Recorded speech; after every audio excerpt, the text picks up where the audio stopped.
Lampaui batas di saat TET batas. Keterbatasan sumber daya baik SDM dan fasilitas perusahaan akan selalu menjadi isu utama dalam mewarnai keberlanjutan pelayanan di rumah sakit. Ketika hasil pekerjaan yang melibatkan beberapa unit kerja terlambat penyelesaiannya, dengan mudah mengatakan setiap unit kerja yang terlibat, bahwa kami kekurangan SDM dan fasilitas yang dimiliki. Pertanyaannya, apakah benar seperti itu dan bagaimana mensikapi persoalan seperti di atas? Sebagai contoh di rumah sakit hal ini terjadi dalam pengelolaan berkas klaim baik ke BPJS dan asuransi serta perusahaan. Dalam prakteknya di banyak rumah sakit seringkali berkas klaim yang akan dikirim mengalami keterlambatan pengiriman karena dipicu banyak faktor, satu diantaranya unit kerja yang terlibat, rawat inap, rawat jalan, bagian rekam medis, bagian keuangan, bagian verifikasi medis, jarak kantornya berjauhan, terkadang beda lantai dan beda gedung. Dalam kondisi demikian tentu banyak persoalan yang memicu keterlambatan, diantaranya pengiriman dokumen klaim antar unit dan lamanya respon saat terjadi kesalahan yang dilakukan oleh salah satu unit kerja yang terlibat. Dalam penyelesaian masalah tentu kita fokus kepada dua pendekatan, yaitu merubah metode kerja dan menambah investasi. Saat perusahaan berada dalam keberlimpahan tentu permintaan investasi baru yang diajukan oleh unit kerja tidak akan jadi masalah untuk memenuhinya. Namun saat rumah sakit dalam kondisi keterbatasan dari sisi keuangan, hal ini akan menjadi masalah besar untuk mewujudkan permintaan yang diajukan unit kerja.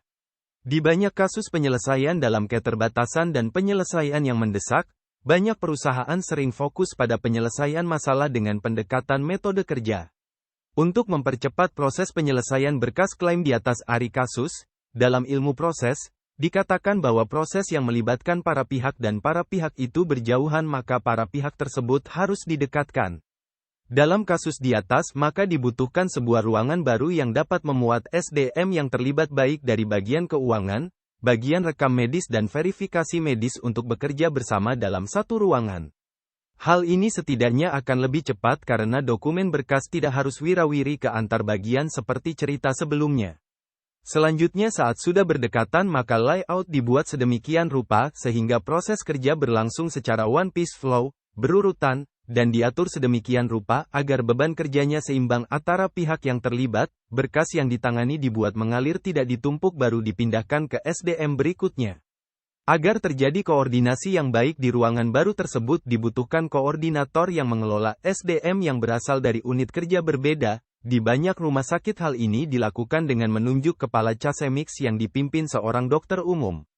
Upaya di atas adalah salah satu solusi yang melampaui batas dalam keterbatasan, karena tidak harus nambah investasi baru dalam hal penambahan SDM dan fasilitas baru.